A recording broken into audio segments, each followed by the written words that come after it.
Para se të shkojmë tek zhvillimet e fundit, do doja koment, sepse besoj që aty e ka zanafillën e gjithë ky tensionimi i orëve të fundit në raport me Iranin. Si e vlerësove vizitën e presidentit Trump, si e lexove vizitën e presidentit Trump në Kinë? E para, vizita e presidentit Trump në Kinë ishte një vizitë që u vonua, nga që Trumpi kishte parashikuar që të shkonte në Kinë më herët, por ai e vizitoi Kinën ndërmjet datës 13 dhe 15 maj. Kjo erdhi si pasojë e luftës në Iran, nga që Trumpi nuk ishte parashikuar që lufta në Iran do zgjaste kaq shumë dhe Irani do t'i hapte kaq shumë probleme. Plani i Trumpit ka qenë që Kinën ta vizitonte në prill dhe sipas kalkulimeve amerikane ishte që kur Trumpi shkonte në Kinë t'i bënte një shahshe, sigur quhet në gjuhën e shahut kinezëve, t'i tregonte kinezëve që okay, Venezuelën unë mora në kontroll duke rrëzuar Maduron, naftën e Venezuelës që ju e merrshit tani e kam unë. Dhe përveç kësaj të kishte arritur një marrëveshje me Iranin, rrëzimin e Ayatullahit nga pushteti, dhe që të kishte instaluar në Iran një kukull, sikur ka bërë me Delcy Rodriguezin në Venezuelë. Por Trumpi nuk arriti që ta mundi Iranin dhe vizita e tij në Kinë, që u vonua me rreth një muaj, ishte shenjë dëshpërimi nga ana e Trumpit. Gjëja e dytë është për personat që kanë parë pritjen që ju bën Trumpit. Trumpi u prit në aeroport nga një delegacion kinez,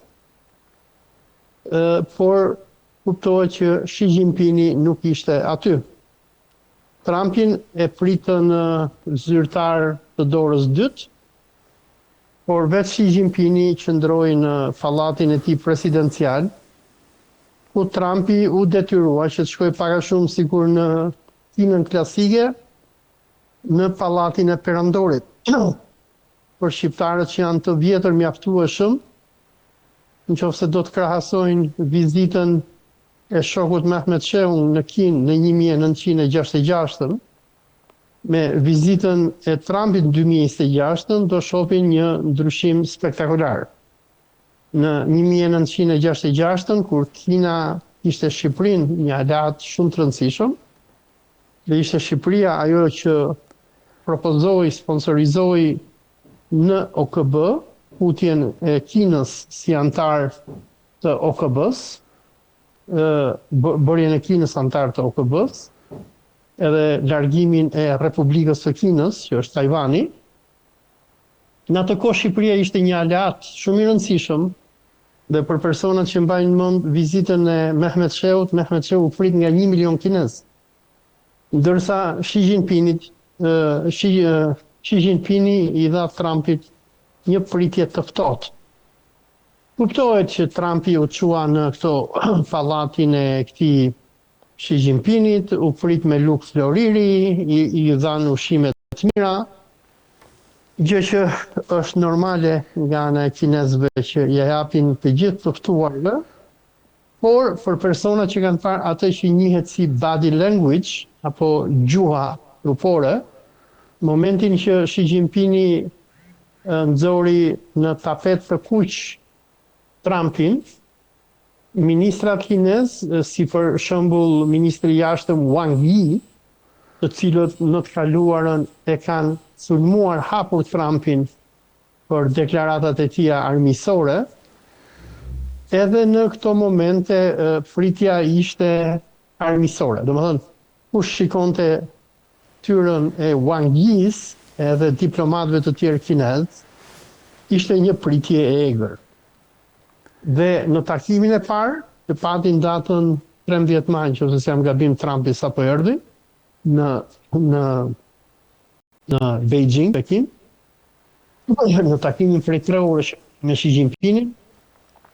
Dhe e parë që i tha Xi Jinpingi, i tha që po përsëritet zërin që pse rregullon pa regjia. Po. Dhe regjia zërin të lutem pse përsëritet. Po. Dhe gjë e parë i tha Donald Trumpit është që në qoftë se do merreni me çështjen e Tajvanit, ajo është bie kuqe dhe ne do kemi probleme.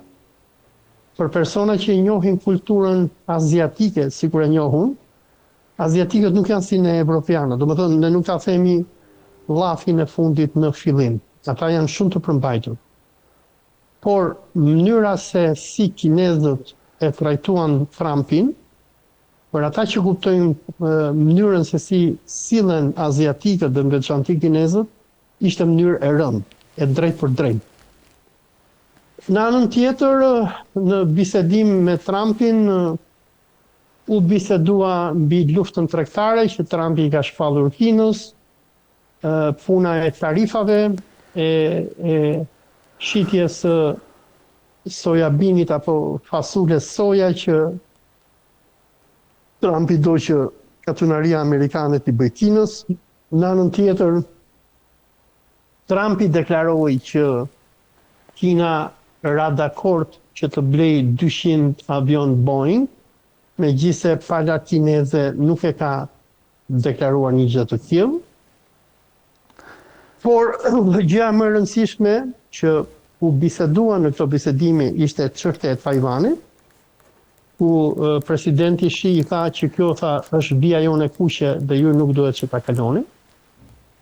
Edhe Xi Jinping i kërkoi Trumpit që të ndaloj furnizimin me armë të Vietnamit, të Tajvanit, të Vietnamit, dhe më pas edhe çështja e Iranit. Trumpi, me sa duket,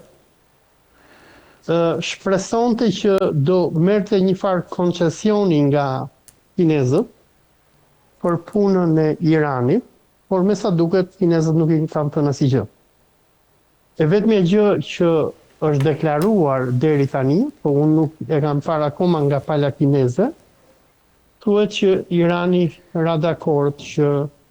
Kina ra dakord që Irani mos të posedojë armë nukleare, dhe është deklaruar nga Trumpi që kinezët mbështetën idenë për hapjen e kanalit të Hormuzit. Por këto janë vetëm pretendime të Trumpit që unë nuk e kam parë nga pala kineze deri tani.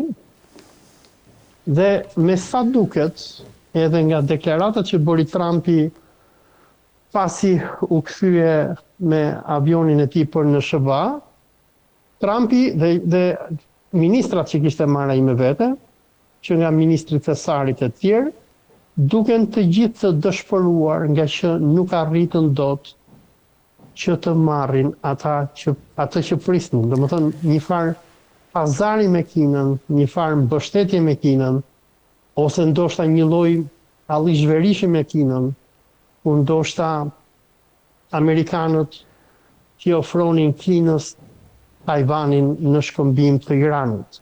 Po. Pra, deri në këto momente duket që kinezët nuk kanë marrë asnjë zotim përpara amerikanëve që do e shesin Iranin. Tregtia me Iranin vazhdon, si nëpërmjet detit, si nëpërmjet linjës hekulludhore Kinë-Iran. Olsi, do flasim, po desha pak tri të kjo, Tajvanin për Iranin, të ky allizhverishi që ti thua. Pse është kaq i rëndësishëm Tajvani për Kinën? Tajvani është i rëndësishëm për Kinën si pasojë e nacionalizmit kinez. Nacionalizmi kinez pretendon që Tajvani është pjesë e tij, ashtu sikur pretendonte edhe nacionalizmi shqiptar më herët që Kosova është Shqipëri. Por në vitet e fundit nacionalistëve shqiptar u kanë rënë baterit. E dyta është edhe çështje legjitimiteti dhe vazhdimi i luftës civile. Për personat që nuk e dinë, përpara krimit të Republikës Popullore socialiste të Kinës, vendi që apo qeveria që drejtonte Kinën ishte Republika e Kinës me qeverinë e Kuomintangut, e cila e ka qeverisur Kinën nga viti 1912 deri në 1949. Si pasojë luftës civile ndërmjet nacionalistëve dhe komunistëve të Maos, komunistët fituan dhe nacionalistët u larguan nga vendi. Domethënë është pak a shumë sikur lufta civile në Shqipëri ndërmjet ballistëve dhe komunistëve, ku luftën e fitoi Enver Hoxha dhe fjala bie sikur ballistët e Shqipërisë ishin arratisur në ishullin e Sazanit dhe të kishin krijuar aty Republikën e Shqipërisë, paralele me Shqipërinë. Dhe duhet kujtojmë një gjë që emri zyrtar i Tajvanit është Republic of China apo Republika e Kinës. Pra, Tajvani i bën karshillëk për çështje legitimiteti Kinës, ka që Tajvani thot ne jemi Kina e vërtet, ndërsa Republika Popullore thot ne jemi Kina e vërtet. Pra është një luftë ndërmjet Partisë Komuniste dhe nëse do t'i quaja ballistët kinezë, të cilët që nga 1949 me Chiang Kai-shin, kur u mundën nga ushtria e kuqe e Mao Zedongit, u arratisën në Tajvan dhe krijuan Republikën e Kinës. Dhe Kina, që nga koha kur Amerikanët bën detentën e tyre, në kohën e Mao Zedongit dhe Deng Xiaopingit, kam politikën e asaj që quhet One China Policy, të cilin Amerikanët e pranuan që në kohën e Nixonit. Domethënë, Amerikanët njohin Republikën Popullore Kineze si Kinë, por ruajnë status quo me Tajvanin. Tani që nga vitet 70, sidomos me rënien e Bashkimit Sovjetik e tjerë dhe hapjen e Kinës në botën dhe përqendrimin e Kinës, Kina i bën presion gjithë vendeve të botës dhe i thotë që nëse ju doni që të bëni biznes me ne, duhet të prishni marrëdhëniet me Tajvanin. Është pak a shumë politika Serbi-Kosovë, ku Serbia i bën presion vendeve të botës që mos ta njohin Kosovën, ndërsa Kosova pretendon që është Republikë e pavarur. Me qartë. Dhe është pak a shumë i njëjti konflikt dhe po tani punët kanë ndryshuar, se Kina e viteve 70 ishte Kinë shumë e varfër, ndërsa Tajvani ishte shumë herë më i pasur, me një GDP shumë të lartë. Po tani me zhvillimin ekonomik të Kinës, me hovin industrial të Kinës, ku Kina është bërë superfuqia e botës, Kina ka luksin që blen me lek. Domethënë çdo shtet që ka marrëdhënie me Tajvanin dhe prish marrëdhëniet me Tajvanin. E njëjtën gjë bën edhe Tajvani, domethënë biles edhe ky Tajvani që keni ju në Tiranë me stadiumin është ndërtuar me lekë që janë dhuruar nga qeveria e Tajvanit, nga që si Kina, si Tajvani japin lek për të krijuar lobet e tyre nëpër botë. Dhe për Kinën, Tajvani është mbi e kuqe e para, e dyta, kinezët e kanë shumë të qartë që Amerikanët duan që ta kthejnë Tajvanin në një Ukrainë.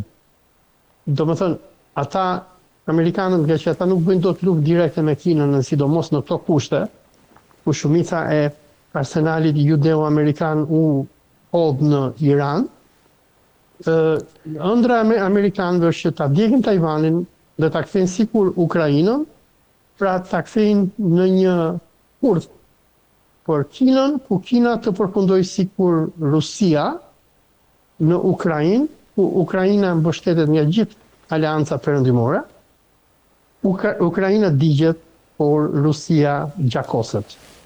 Dhe plani amerikanëve për Tajvanin ky është, domethënë që të provokojnë një luftë kinezo-tajvaneze dhe pastaj të jetë gjithë bloku perëndimor, duke përfshirë Japoninë, Filipinet, Korenë e Jugut, Australinë, vendet e Azisë Juglindore, Singaporin, Indonezinë, ndoshta Malajzinë, së bashku me NATO, që të financojnë, edhe Britaninë kuptohet, që të financojnë mbrojtjen e Tajvanit. Pra, Amerikanët duan që ta kthejnë Tajvanin në një kurth për Kinën, dhe ky është problemi që kinezët nuk duan që Amerikanët bëjnë. Ndërkohë, Ols, lexohet sikur, pavarësisht se është ende e paqartë, dhe unë jam dakord, por nga deklaratat e presidentit Trump në lidhje me Tajvan, fakti që jemi 9500 milje larg, ndërkohë që Kina e ka 50 milje larg Tajvanin, të paktën këto ishin deklaratat e presidentit, dhe vendimi, domethënë të paktën ka burime të cilat informojnë që Trump ka mbledhur ose mund të mbledh sonte apo nesër atë, le të themi, ekipin e tij për të marrë një vendim në raport me rifillimin e sulmeve ndaj Iranit. Çka do të thotë që duket sikur Trump i ka marrë premtimin Kinës dhe Kina e ka pranuar, sepse ka deklaruar që ne nuk do ta furnizojmë me armë Iranin. Pra, të paktën si lexohet nga deklaratat, se si është e vërteta, unë jam dakord me ty. Si e vlerëson këtë skenar i cili po qarkullon në lidhje me rifillimin e sulmeve të cilat do të jenë në dy skenare, ose do të jenë shumë agresive, ose do të jetë, paktën sipas burimeve që citohen edhe në New York Times, ose do të tentohet që të merret uraniumi nëpërmjet një operacioni special. Tani, për punën e Tajvanit, kur Trumpi ishte në Kinë, për personat që i kanë ndjekur gjithë deklaratat e tij, ai ka ndojtur i trombur. Dhe në deklaratat që ka dhënë sa ishte në Kinë, u mundua pak a shumë që t'i bëj qepim falës kinezëve. Por sapo Trumpi u largua dhe hypi në Air Force One-in, ai e drodhi muhabetin, duke thënë që nuk e kam dar mendjen akoma se çfarë do bëjmë me Tajvanin. Kurse kur ishte në Kinë deklaroi që ne njohim Kinën, por duam ruajtjen e status quo-s.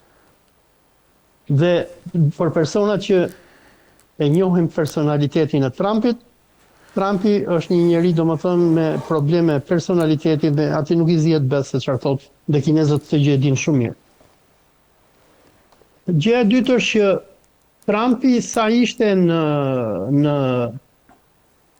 në Kinë dhe u pyet nga mediat se çfarë arriti të marrë nga pala kineze për punën e Iranit, pothuajse nuk foli fare.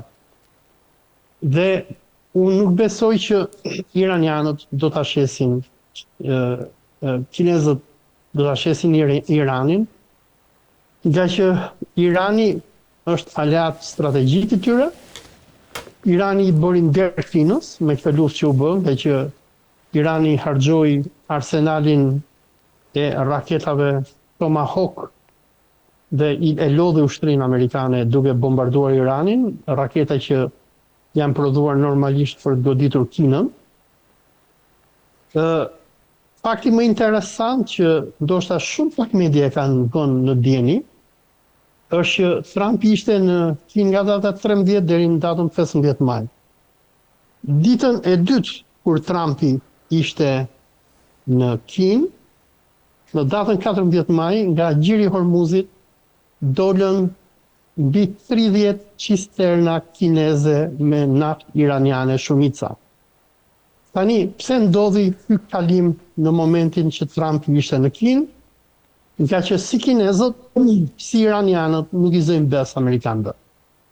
Dhe në momentin kur Trumpi ishte në Kinë, ku pak a shumë ishte pengi kinezëve, u bën nami në ngushticën e Hormuzit, duke patur vërshim masiv super cisternash iraniane, kineze, që po merrnin naftë dhe po e çonin për në Kinë.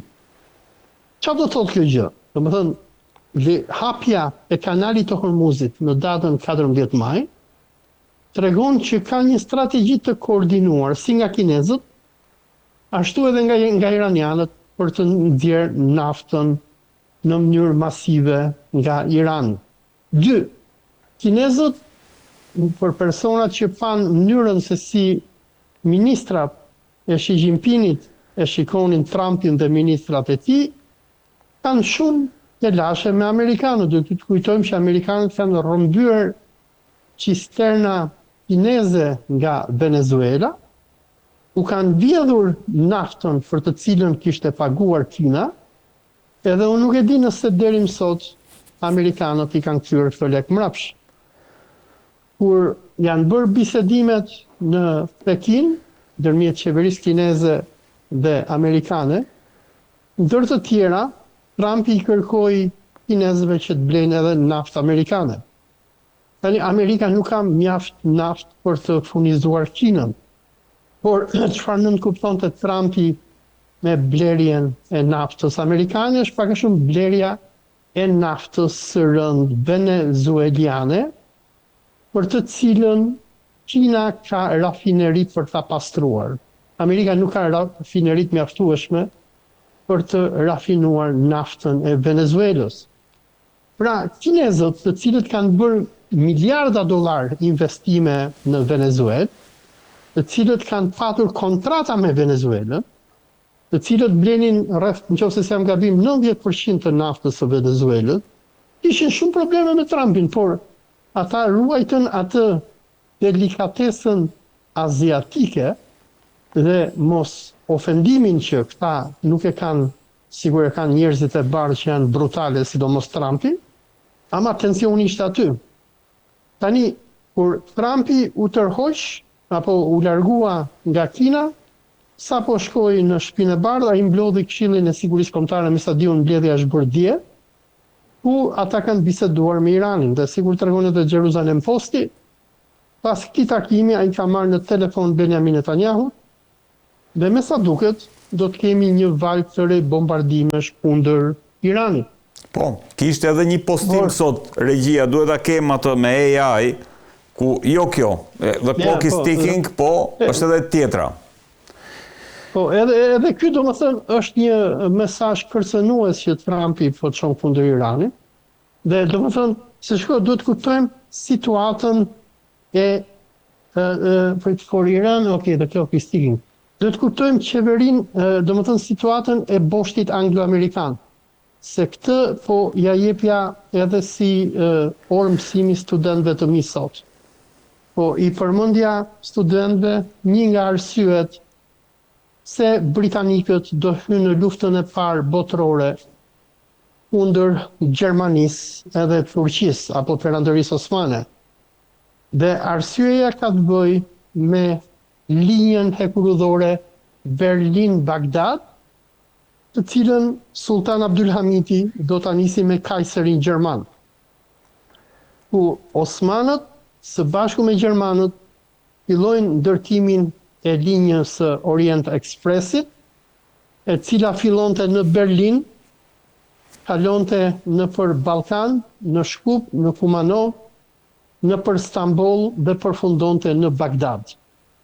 Tani nga Bagdadi do merrej nafta e Bastrës dhe Kuvajtit, e cila do shpërndahej nëpër Evropë, dhe pak a shumë në këtë kohë Gjermania ishte pak a shumë Kina e kohës. Gjermania ishte makina industriale e Evropës, por e cila kishte nevojë për naftën e Islamit, dhe arsyeja pse britanikët do sponsorizojnë edhe Laurencin e Arabisë atëherë, dhe me Sherif Husseinin e Mekës do të nisin atë që do quhet si revolta arabe.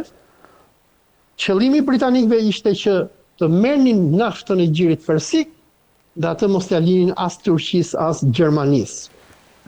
Por çka ka ndodhur nga marsi i vitit 2026? Irani ka kthyer mbrapa rrotën e historisë. Se deri në vitin 1914 Gjiri Persik ishte një liqen turk, por ç'a ndodhi është me fitoren e luftës parë botërore nga britanikët apo nga anglo-franco-amerikanët, Gjiri Persik u kthye në një liqen judeo-amerikan apo judeo-anglo-amerikan. Dhe kjo situatë ka vazhduar për më shumë se sa 108 vite. Në luftën, kur nisi lufta e dytë botërore, Amerikanët që ju trëmbën Reza Shah Pahlavit, babahit të shahut fundit Muhammed Reza, apo gjyshi i këtij princit Reza Pahlavit, nga që ai simpatizonte Hitlerin, bën grushtetin në Iran dhe e rrëzuan Reza Shahun dhe sollën Muhammed Rezën. Pse e rrëzuan Reza Shahun? Nga që Reza Shahu kishte marrëdhënie të mira me Hitlerin dhe ata nuk donin që Gjermania të kontrollonte naftën e Gjirit Persik.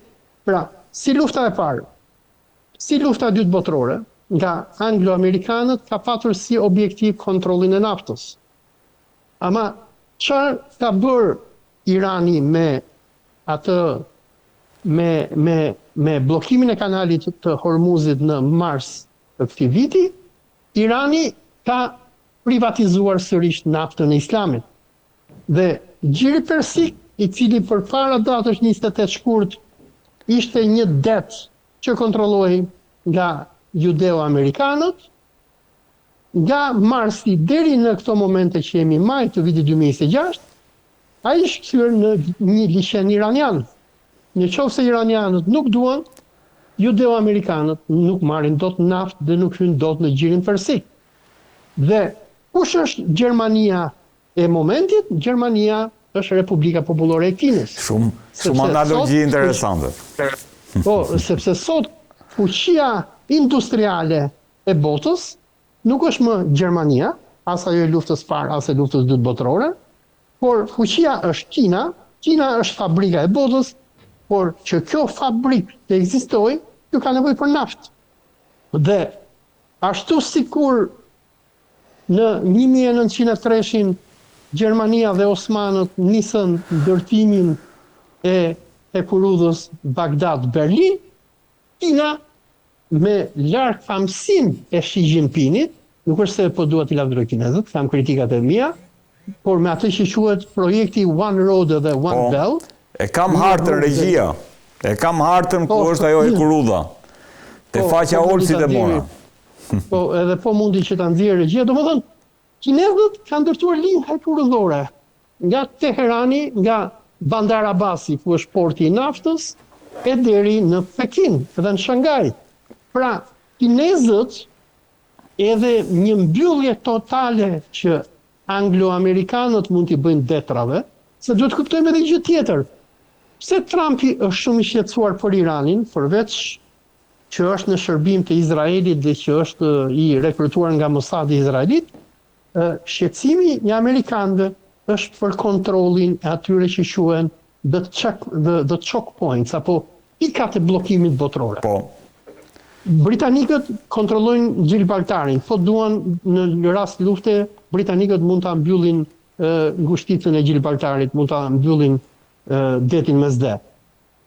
Bosforin e kanë zyrtarisht turqit, por sipas marrëveshjes që është bërë, e kam harruar, më duket marrëveshja e Luzanës, është kush është, në rast lufte turqit nuk kanë fuqi mbi Bosforin. Ngushticën e Malakës, ku jam unë këtu, në Malajzi, me Singaporit, e kontrollojnë anglo-amerikanët. Biles përpara disa javësh një ministër indonezian deklaroi që tha, duhet bëjmë edhe neve tarifa në ngushticën e Malakës, sepse ngushtica e Malakës për personat që nuk din është këtu mbrapa meje, nuk e dini e shikoni dot. Ja se vendosim, e kemi edhe ne këtu, Olsi. E kemi edhe ne. Ja sa të kaloj. Ajo është ajo nyja detare ku Oqeani Indian dahet nga deti i Kinës juglindore dhe që të çon në Pacifik më pas. Dhe këtë e kontrollojnë anglo-amerikanët nëpërmjet Singaporit. Dhe vende si Malajzia dhe Indonezia që kanë pjesët më të mëdha të ngushticës së Malakës, nëse do guxonin që të bënin atë që bën Irani, nesër amerikanët do t'i bombardonin. Kjo është ngushtica e Malakës që mund ta shohin njerëzit. Dhe shikoj, anglo-amerikanët kontrollojnë ngushticën e Malakës, kanë Gibraltarin, kanë 50-50 Bosforin nëpërmjet Turqisë natoiste. Trumpi çfarë bëri? Sapo erdhi në pushtet, përzuri kinezët nga Panamaja dhe amerikanët kanë nën kontroll kanalin e Panamas dhe kanë një farë influencë mbi Egjiptin, të cilin e korruptojnë me para dhe që kontrollon Suezin. Nëse Egjipti do guxonte që t'i mbyllte anglo-amerikanëve Suezin, Egjiptin do ta gjente belaja, sigur e gjeti në vitin 1956, kur Franca, Anglia dhe Izraeli bën luftën e dytë arabo-izraelite të 56-s. Pra, anglo-amerikanët duan kontrollin e ngushticave të botës, sepse do të kuptojmë një gjë që si Britania, si SBA-ja janë shtete ishullore. Dhe këto shtete ishullore janë shtete grabitqare dhe dominanca e tyre mbi botën bazohet mbi kontrollin e detave. Dhe po shikoni lufta e madhe që bëhet sot në botë kundër Kinës, kundër Iranit dhe kundër Rusisë, është luftë kundër zemrës së tokës. Këto fuqi kontinentale kontrollojnë burimet më të mëdha të njerëzimit dhe edhe burimet njerëzore. Dhe ngushtica e Hormuzit, të cilën Irani tani më e ka vënë në kontroll, dhe Irani duhet të kuptojmë një gjë tjetër, që iranianët nuk bllokojnë cisternat kineze. Cisternat kineze nuk vinë që të marrin naftë nga që i kërcënojnë amerikanët, që rrinë në gjirin e Omanit. Dhe edhe i fakt tjetër që iranianët, ndërsa i vëjnë tarifa cisternave që hynë edhe dalin nëpër ngushticën e Hormuzit, ata nuk i vëjnë tarifa Kinës. Dhe dalin te vizita e Trumpit. Vizita e Trumpit në Kinë ishte një dështim total. Trumpin kinezët e trajtuan si palaço, e quan në atë, si quhet, në atë që quhet Great Hall of the People, apo në hallin, nuk e di si e thon shqip, në pavilionin e madh të popullit, pak a shumë sigurisht pallati i kongreseve në Shqipëri, e quan atë që quhet tempulli i qiellit që kanë patur perandorët kinez. Vetëm një merak kisha, kurthin e Tukididit do doja shumë ma interpretoje ti në mënyrën si e lexon. Pse e përmendi presidenti kinez? Tani, kjo termi i kurthit të Tukididit e ka origjinën në historinë që historiani lash grek Tukididi tregon për luftën ndërmjet Peloponezit dhe Athinës. Domethënë, në rastin e Peloponezit të Athinës, ishim, se diçka që është me shumë rëndësi që duhet ta përmendim, që e përmendi edhe Trumpi edhe e pranoi, në momentin që Trumpi është takuar me Xi Jinpingin, Xi Jinpingi i tha një gjë Trumpit, i tha, ju nuk jeni më fuqia dominuese e botës, ju jeni në një fuqi në rënje. Dhe nëse ke parë deklaratën e Trumpit, Trumpi tha, kështu mu tha Xi Jinpingi, tha, po kështu ishte në kohën e Bidenit, tani ta kanë ndryshuar gjërat. Xi Jinpingi kishte drejt. Dhe tani, kurthi i Tukidinit ka të bëjë me luftën e Peloponezit. Se në lufta e Peloponezit ndodhi si pasojë e ngritjes së Athinës me aleatët e saj dhe me frikën që Athina ishte nga Sparta. Përmendja nga ana kineze e kurthit të Tukididit ka të bëjë pak a shumë që amerikanët, që janë fuqia demokratike, por që janë fuqi në rënje, që shohin Kinën, e cila po ka një ngritje shumë të madhe, po Kina është republikë spartanësh, Kina nuk është demokraci, është diktaturë, sikur Sparta.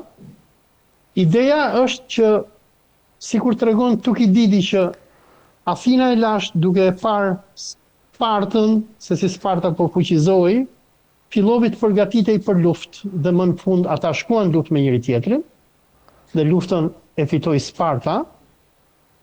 Dhe filozofia kineze në këtë rast ishte që ti thoshte amerikanëve që ju jeni Athina e kohës, ju keni gjitha aleat, po mos bëni gabimin që bën Athiniotët, të cilët shkuan në luftë me Spartën dhe humbën.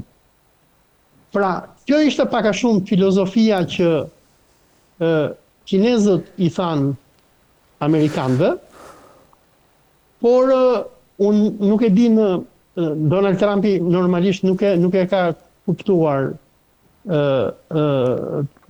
këtë filozofinë e luftës së Spartës, nga që Donald Trump është ignorant dhe nuk studion histori, por kuptohet që këshilltarët e tij më pas kanë lexuar libra historik dhe kuptuan për çfarë bëhet fjalë.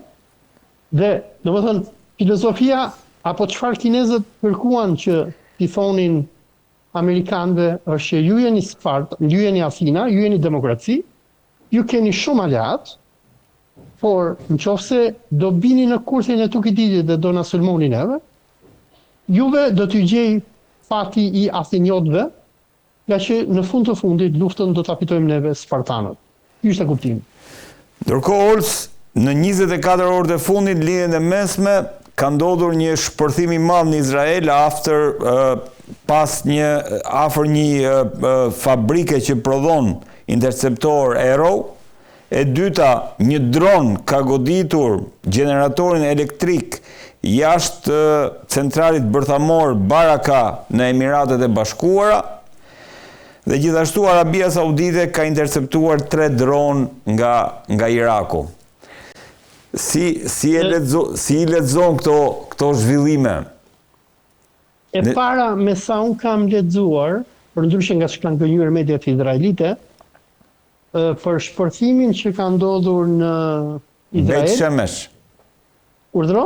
Në Beit Shemesh mu duk po është një fabrikë që me sa unë lexova, është fabrikë që prodhon raketa, por edhe koka nukleare për ushtrinë izraelite. Për personat që kanë parë videon e shpërthimit duke si shpërthim nuklear.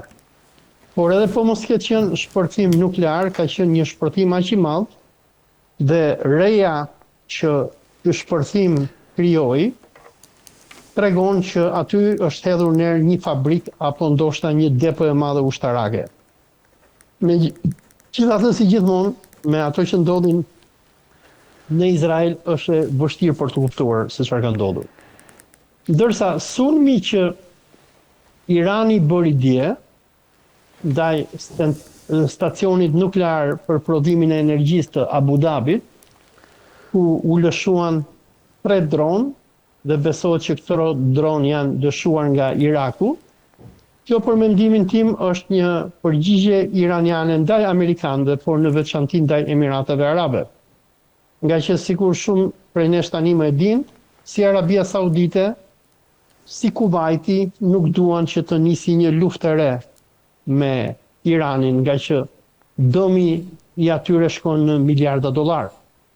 Tani më jemi në ditën e 70, ndoshta të 80-ën të luftimeve, domethënë jemi në muajin e 3, dhe vende sikur Bahreini, sikur Kuwaiti kanë shitur 0 naftë, ndërsa Arabia Saudite nëpërmjet porteve që ajo ka në detin e Kush nuk po arrin dot që të përballojë dot ngarkesën e madhe, nga që po flisja dje me miq që kam në Katar dhe në Dubai, furnizimet me ushqime që i bëhen Katarit edhe Dubait edhe Kuwaitit i bëhen nëpërmjet Arabisë Saudite detit Kush.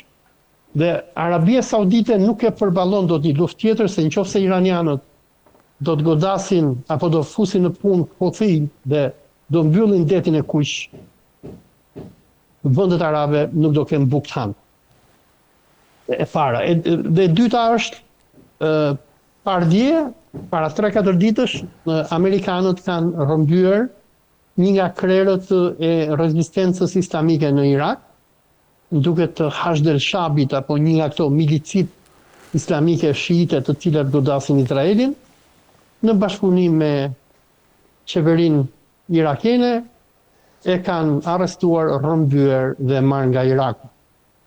Ky person, se ja harrova dhe emrin, ka qenë një nga personat kyç të rezistencës islamike iraniane, shiite brenda Irakut. Dhe me sa duket, iranianët, sërish nëpërmjet Irakut, i kanë dhënë sinjal Emirateve Arabe, sepse ato Emiratet Arabe aty është qendra e amerikanëve dhe zionistëve, është në rast lufte neve e dim se ku ju e keni stacionin tuaj nuklear dhe do t'ua bombardojnë. Dhe besoj që ky ishte sinjali që iranianët dhanë nëpërmjet irakenëve apo huthive. Dhe duhet kuptojmë një gjë që gjitha vendet e gjirit në këto momente janë shumë të trembura nga fillimi i një lufte të re Iran-SHBA, nga që gjitha vendet e gjirit e kanë që SHBA nuk e ndalon dot Iranin. Vende sikur Arabia Saudite, që është lajmi më bombastik besoj i javës kaluar, sipas Financial Times, Arabia Saudite i ka kërkuar Iranit që të nënshkruajë një pakt jo agresioni. Do më thënë që të dyja vendet zotohen që nuk do ta sulmojnë njëri tjetrin, por me sa unë di pale iraniane nuk është përgjigjur akoma nga që lufta po vazhdon. Por çfarë tregon kjo? Që tregon që vende sikur Arabia Saudite, që janë elefanti i botës vehabite beduinë të gjirit persik, janë shumë të trembur nga Irani dhe por kërkojnë që të bëjmë pakt mbrojtje me Iranin, nga që e kuptojnë që Irani ka fuqi që t'i pushtoj, por edhe të përmbysi regjimet aty. Dhe unë besoj që në qoftë se Amerikanët do të rinisin dhe Izraeli do të rinisin sulmet e tyre kundër Iranit, nuk do të jetë çudi sikur ushtria iraniane të pushtoj Kuvajtin, ndoshta edhe qytete bregdetare të Arabisë Saudite dhe ndoshta të shkojnë deri në Emiratet Arabe dhe të përmbysin regjimin e Muhammed bin Zayedit. Nga që iranianët tani më i kanë identifikuar Emiratet Arabe si armikun e tyre kryesor dhe në mënyrë të vazhdueshme nëpër mediat iraniane, Garda Revolucionare e paralajmëron regjimin e Dubait dhe Abu Dhabit që në qoftë se nuk tërhiqen nga mbështetja e tyre për Izraelin, Emiratet do digjen. Po, e kishte edhe Izrael Hayom sot këtë parajmëronte që aleati kryesor i Izraelit po shkon drejt eliminimit në mënyrën se si e parashtrovi ti.